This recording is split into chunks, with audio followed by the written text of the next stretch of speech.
الحمد لله رب العالمين والصلاة والسلام على أشرف الأنبياء والمرسلين وعلى آله وصحبه أجمعين أما بعد සහෝදර සහෝදරියනි ඔබ සියලු දෙනාට අල්ලාහගේ ශාන්තිය හා සාමය ප්‍රාර්ථනා කරමින් අස්සලාමු අලයිකුම් වරහ්මතුල්ලාහි වබරකාතුහු. ඉස්ලාම් උගන්වන සහජීවනය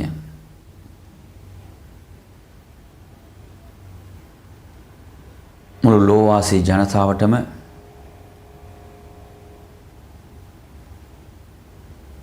දයාව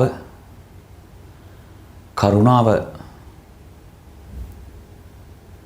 සහජීවනය උගන්වන දහමක් වශයෙන්ුයි ඉස්ලාම් පවතින්නේ. ශුද්ධ වූ අල් කුර්ආනය තුල සර්ව බල සම්පන්න හිමියාණන් පවසන විට යා අයියුහන් නාසු ඉන්නා ඛලක්නාකුම් මින් දකරින් ව උන්සා وجعلناكم شعوبا وقبائل لتعارفوا إن أكرمكم عند الله أتقاكم إن الله عليم خبير.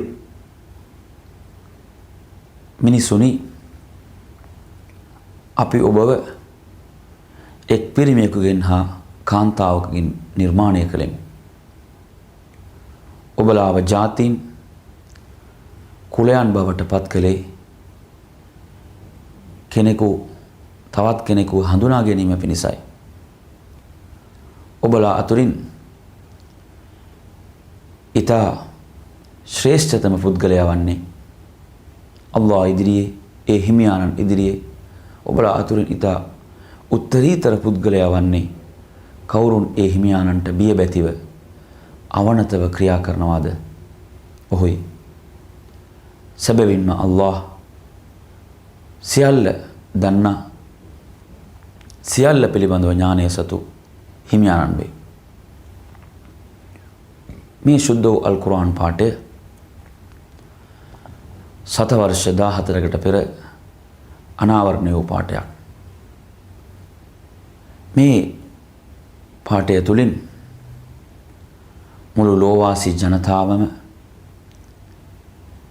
එක් මවකෙකුගේ හා පියෙකුගේ දරුවන් කියන ඒ ඊතා මහඟු පණිවුඩය ලෝකෙට ලබා දෙනවා. ඇත්ත වශයෙන්ම මේ තුලින් ඉස්ලාම් උත්සාහ කරන්නේ කුමක්ද? මිනිසා සහජීවනයෙන් යුතුව ජීවත් විය යුතුයි. ඔහු යුරෝපයට, ආෆ්‍රිකාවට, ආසියාවට ඔහු අයත් වෙන්න පුළුවන්. ඔහු සුදු වෙන්න පුළුවන්, කළු වෙන්න පුළුවන්, වෙනත් වර්ණයෙන් යුතු කෙනෙකු වෙන්න පුළුවන්.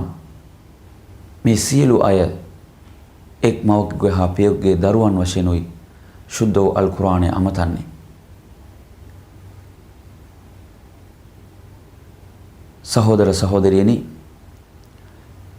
ඉස්ලාම් උගන්වන යාඥා ක්‍රම වෙත ඔබලා අවධානය යොමු කළ විට මේ සත්‍යය තවත් තහවුරු කරගන්න පුළුවන්.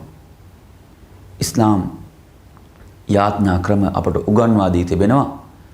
එම යාඥාවන් අපි සමූහවයි ඉටු කළ යුත්තේ. සලාතය දිනකට 5 වරක් සමූහව ඉටු කළ යුතු යාඥාවක්. මෙම යාඥාව පිරිමීන් මස්ජිදයට ගොස් සමූහව ඉටු කරන දර්ශනයන් ඔබලා දකිනවා. එක් පෙළේ උරෙනුර ගැටි මෙම යාඥාව ඉදිරිපත් කරනවා. ඔහු තමන්ගේ දකුණු පස සිටින්නේ කවුද, වම් පස සිටින්නේ කවුද කියලා ඔහුට දන්නේ නැහැ. ඒ තරම් මේ සහෝදරත්වය ගොඩනැගීම උදෙසා, මිනිසුන් අතර මේ සහජීවනය ගොඩනැගීම උදෙසා ඉස්ලාම් කටයුතු කරනවා. මේ පුහුණුව දවසට 5 වතාවක් ලැබෙනවා නම් මේක සාමාන්‍ය පුහුණුවක් නොවේ.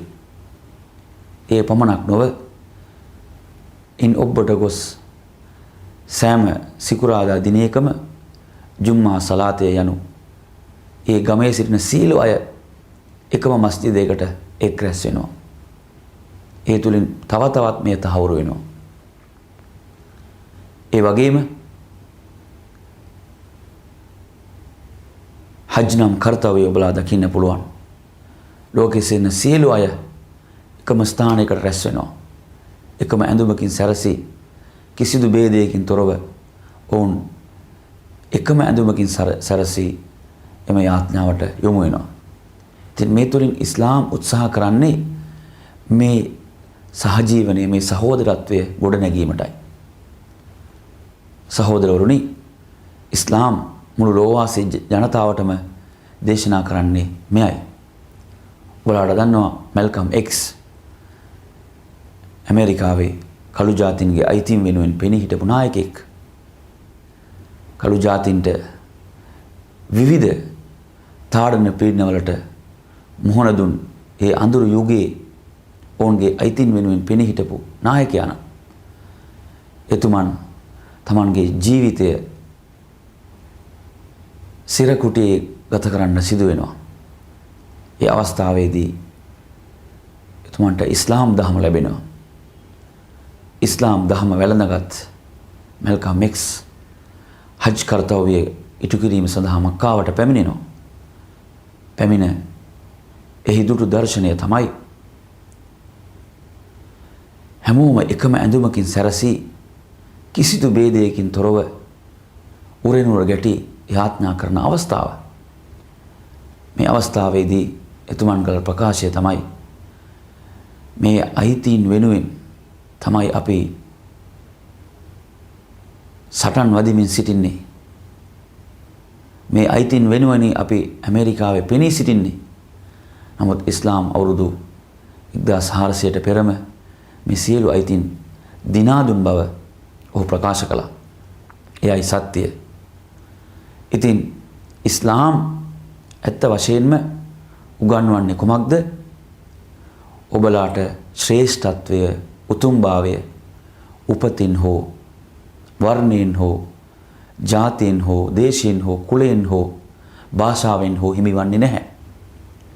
අවසාන දූතවරයා මුහම්මද් නබිතුමාණන් එවකට අරාබි කරේ ඉතා ඉහළම කුලය වන කුරේෂ් කුලය තමයි එතුමාණන් උපත ලැබුවේ. නමුත් එතුමාණන් ඉස්ලාම් දහම ප්‍රචාරය කිරීමට කිදින පටන් ගත්තාද එතෙන් පටන් එතුමාණන් කුලයන්ට ගෝත්‍රයන්ට කිසිම මූලිකත්වයක් එතුමාණන් පිරිනැමුවේ නැහැ. එතුමාණන් පවසා සිටියේ කුමක්ද? එතුමාණන්ගේ ජීවිතේ එතුමාණන් ඉටු කළ අවසාන හජ් කර්තව්‍ය තමන්ව පිළිගත් ඒ සියලු මිත්‍රන්ව එක්රැස් කරමින් එතුමාණන් හජ් කර්තව්‍ය ඉටු කළා. එම අවස්ථාවේදී එතුමාණන් කළ ඉතා ස්වර්ණමය දේශනයක් තමයි ලා ෆද්ල ලි අරබීන් අලා අජමීන් ඉල්ලා බිතක්වා.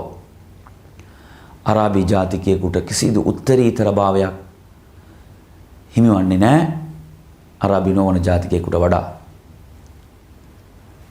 උත්තරීතර භාවය තීරණය වන්නේ තක්වාව, බියබැතිකම, අල්ලාහට අවනත ජීවත් වීම මුල් කොටගෙනයි, පදනම් කොටගෙනයි උත්තරීතර භාවය කියන එක හිමිවන්නේ.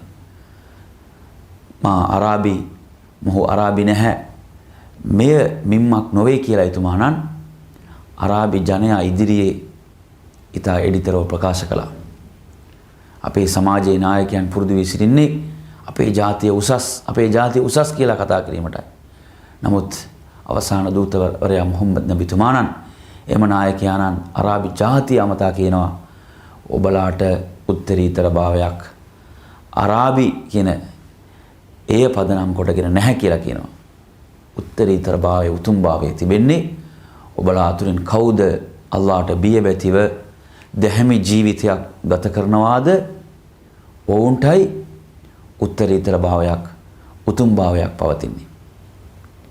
අන්න ඒ නිසා සහෝදර සහෝදරියනි, ඇත්ත වශයෙන්ම ඉස්ලාම් තුල කෙනෙකුට ශ්‍රේෂ්ඨත්වයක් හිමිවන්නේ ඔහු පැල්පතක ජීවත් වෙන්න පුළුවන්. දුගී දුප්පත් අසරණ ජීවිතයක් ඔහු ගෙවන්න පුළුවන්. ඔහු මාලිගාවක ජීවත් වෙන්න පුළුවන්. සුඛෝභෝගී ජීවිතයක් ගත කරන්න පුළුවන්. ඔහු තාන්න මාන්න වලට හිමිකම් කියන්න පුළුවන්. මේ කිසිවක් අල්ලා ඉදිරියේ මිම්මක් නොවේ. අවසාන දූතවරයා වරක් ප්‍රකාශ කළා ඉන්න අල්ලාහ ලා යන්දුරු ඉලා සුවරිකුම් ව අම්වාලිකුම්. සැබවින්ම හිමියාණන් අල්ලාහ් ඔබලාගේ බාහිර රූපය හෝ ඔබලාගේ තාන්න මාන්න හෝ ඔබලාගේ මිල මුදල් වෙත හෝ ඔහු අවධානය යොමු කරන්නේ නැහැ. වලාකින් යන්දුරු අල්ලාහ් ඉලා කුලූබිකුම් ව අමාලිකුම්. ඔහු බලන්නේ ඔබලාගේ සිත, ඔබලාගේ චේතනාවන්. මේ චේතනාවන් පිවිතුරුව පවතිනවාද? ඒ පමණක් නොව ඔබලාගේ ක්‍රියාකලාපයන්. මෙයයි අල්ලාහ් නිරීක්ෂණය කරන්නේ. ඔහුගේ නිරීක්ෂණයට ලක්වන්නේ මේ දේවල් පමණයි. ඉතින් කිසිවෙකුට ඔහුට ලෝකේ තිබෙන්නා වූ ඒ බලතල ඔහුගේ ආඩම්බර ජීවිතය මේවා අල්ලාහ් ඉදිරියේ මිනුමක් බවට පත්වන්නේ නැහැ. ඔහු අසරණ දුගී දුප්පත් පුද්ගලයෙකු වෙන්න පුළුවන්. ඔහුගේ ජීවිතය අල්ලාහට අවනතව පවතිනවාද? ඔහු තමයි අල්ලාහ් ඉදිරියේ ඊට ශ්‍රේෂ්ඨ වූ පුද්ගලයා. අවසාන දූතවරයා මුහම්මද් නබිතුමාණන් මෙය ලෝකෙට දේශනා කළ පමණක් නොවේ, එය ප්‍රායෝගිකව ක්‍රියාවෙන් ඔප්පු කළා.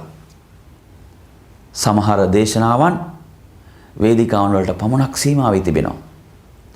කතාවන් වලට පමණක් සීමා වී තිබෙනවා. අහන්නට ලස්සනයි. නමුත් ප්‍රායෝගික ජීවිතය තුල නැහැ. අවසාන දූත මුහම්මද් නබිතුමාණන් ඉස්ලාම් දහම ලෝකෙට දේශනා කරමින් මේ සහජීවනය, සමානාත්මතාවය ප්‍රායෝගිකව ඔප්පු කළ පෙන්වූ නායකයෙක්. ඉතින් අන්න ඒ නිසා සහෝදර සහෝදරියනි, කුමන ආගමක් දහමක් අදහන කෙනෙක් වෙන්න පුළුවන්. ඒ සියලු අය මේ කරුණු කාරණා කෙරෙහි තමන්ගේ අවධානය යොමු කළ යුතුයි. මට මේ මුළු මහත් විශ්වයේම මැවුම් කරුවා නිර්මාතෘව ඉදිරියේ ඉහළ පිළිගැනීමක් තිබෙනවාද?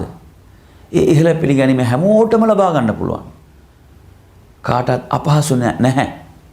මිල මුදල් අවශ්‍ය නැහැ. තාන්න මාන්න අවශ්‍ය නැහැ. සුඛෝභෝගී ආඩම්බර ජීවිත අවශ්‍ය නැහැ. ඔහු පැල්පතක තමන්ගේ ජීවිතය ගෙවන්න පුළුවන්. මුහම්මද් නබිතුමාණන්ගේ ජීවිතය ඒ ආකාරයටයි පැවතුනේ. ඉතින් අන්න ඒ නිසා සහෝදර සහෝදරියනි, ඉස්ලාම් මේ සහජීවනය උගන්වන සහජීවනයේට ඉතා මුල වන්නේ හැමෝම එක හා සමානයි කියන මේ මානසිකත්වය ගොඩනගිය යුතුයි. මෙයයි ඉස්ලාම් ගොඩනගන්නේ. උතුම් භාවය, උත්තරීතර භාවය කියන එක දේශය පදනම් කොටගෙන හෝ භාෂාව පදනම් කොටගෙන හෝ වර්ණය පදනම් කොටගෙන හෝ කුලය ගෝත්‍රය පදනම් කොටගෙන හෝ ලැබෙන්නේ නැහැ කියන එක පැහැදිලිව ප්‍රකාශ කරනවා. මුහම්මද් නබිතුමාණන්ගේ සභාවේ හිටපු මිතුරන් බලන්න. බිලාල් රලියල්ලාහු අන්හු මිතුරා. එතුමාණන්ගේ ශ්‍රේෂ්ඨ මිතුරෙක්. එතුමාණන් කළු ජාතිකයෙක්. හබෂාව එදා හබෂාව දැන් එතියෝපියාවට අයත් කෙනෙක්.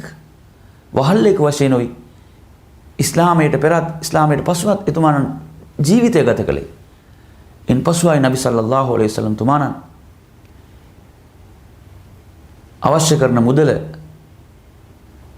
ඔහුගේ එතුමාන්ගේ හිමියන්ට ලබා දී බාරකරට අයිතිකර ලබා දී එතුමාණන් නිදහස් කළේ. එතුමාණන් පස්වේල සලාතය සඳහා කැඳවන ශ්‍රේෂ්ඨ ඒ උසස් යාඥාවට හිමිකම් කියපු මිතුරෙක්. එතුමාණන් කවද තෝරාගත්තේ? එතුමාණන් අරාබි කරේ උපත ලැබූ කෙනෙකු හෝ නොවේ. එතුමාණන්ට ශ්‍රේෂ්ඨත්වයේ හිමිවන්නේ අල්ලාහට අවනතව බියබැතිව දැහැමි ජීවිතයක් එතුමාණන් ගත කළා. ඒ වගේම සල්මානුල් ෆාරිසි එදා ෆාරිසියේ මහත් අධිරාජ්‍ය පාලනයක් පැවතුණු එම යුගයේ ඒ රටේ සිට පැමිණුණු කෙනෙකු නබිතුමාණන්ගේ සභාවේ එක් මිතුරෙක්. ඒ වගේම සුහේබ් රෝමයේ සිට පැමිණුණු මිතුරෙක් රලියල්ලාහු අන්හු මේ සියලු අය එක හා සමානව කිසිදු ભેදයකින් තොරව කටයුතු කළා නම් ඉස්ලාම් ඇත්ත වශයෙන්ම උගන්වන මේ සහජීවනය කියන එක ඉතා වැදගත්. මේ තුලිනුයි ලෝකෙට සාමය උදා කරගන්නට පුළුවන් වන්නේ. අන්න ඒ නිසා සහෝදර සහෝදරියනි ඉස්ලාම් ප්‍රායෝගිකව මේ සහජීවනය ගොඩනැගීමට බොහෝ මඟ පෙන්වීම් අපට ලබා දී තිබෙනවා. ඉතින් ඒ සියල්ල පිළිබඳව හරියට අවබෝධයක් ලබාගෙන ඒ අනුව අන් අයගේ යුතුයකම් හරියාකාරට ඉටු කරමින් අපි ජීවත් වෙමු කියා පවසමින් මා අවසන් කරනවා. අස්සලාමු අලයිකුම් වරහ්මතුල්ලාහි වබරකාතුහු. وآخر دعوانا أن الحمد لله رب العالمين.